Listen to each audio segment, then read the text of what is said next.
চুপ করেই তো বসে এখানেই আছি। ঝটকা চলে এলো।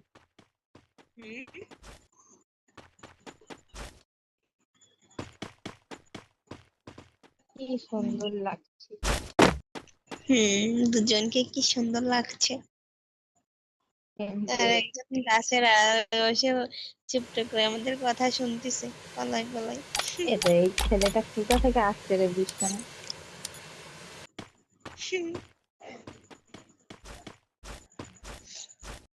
দূর এই বক্সিনের মায়েরে বাপ।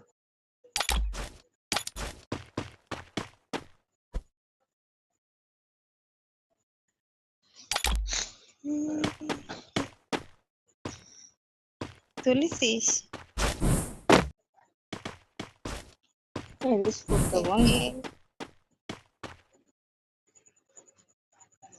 না আসলে এখন কি করবো আমি বল।